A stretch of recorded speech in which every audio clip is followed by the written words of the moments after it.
Hey y'all, I'm Chris Vaughn, and today in Chris Kitchen, I'm showing you how to make one of my favorite holiday dishes to help get you ready for cooking up your holiday feast. We are making sweet potato casserole with a yummy pecan crumble topping. No marshmallows allowed. So let's get started. We're going to preheat our oven to 350 degrees, and then after rinsing and cleaning your sweet potatoes, you're going to place them on a baking sheet. I'm using a little foil here for easy cleanup, and all we're going to do is poke a few holes in our sweet potato using a fork and bake our sweet potatoes for 1 hour or until fork tender. Then we'll remove our sweet potatoes from the oven and allow them to cool just so we can handle them. And then you're going to slice them open, and using a spoon you're going to scoop out that yummy tender inside and place it in a bowl and set aside to cool completely. You can store this up to 4 days, and that's what I love about this recipe is because you can do some prep like up to this point and then just store your cooked sweet potato until you're ready to rock and roll with your casserole. While our sweet potatoes are cooling, we are going to prepare our delicious pecan topping in a medium bowl, or in my case, a very large measuring cup. We will add our chopped pecans, some flour, our packed brown sugar, a little bit of melted butter, and a few dashes of cinnamon, and then we'll just stir until crumbly and set that aside.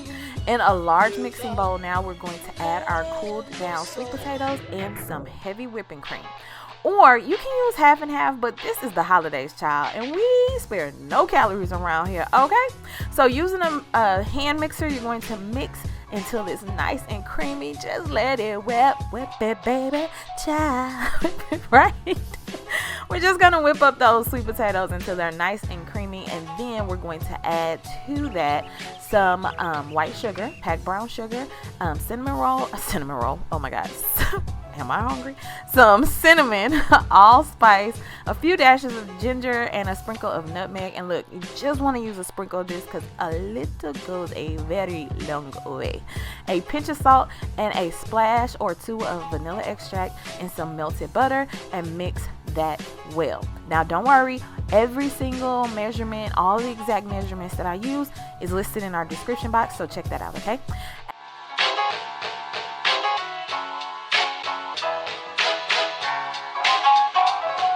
At this point, you're going to taste your mixture and just adjust to taste. You want to make sure that this is nice and sweet, but not like overly sweet, because remember that yummy topping? We're going to place that on there, and it's packed full of all kinds of goodies, right? Then you'll add in your slightly beaten eggs and mix this very well.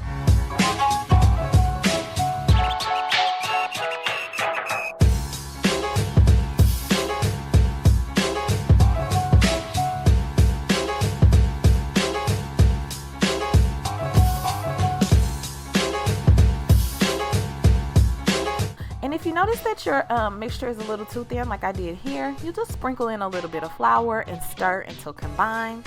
And once you get to your desired thickness, you'll just pour this whole thing into a very well greased casserole dish, okay?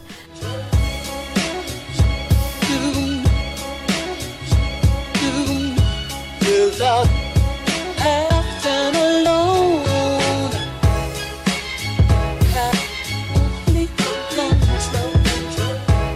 and spoon over that yummy topping mixture we made earlier nice and evenly, and bake the whole thing on 30 minutes on 350 and enjoy.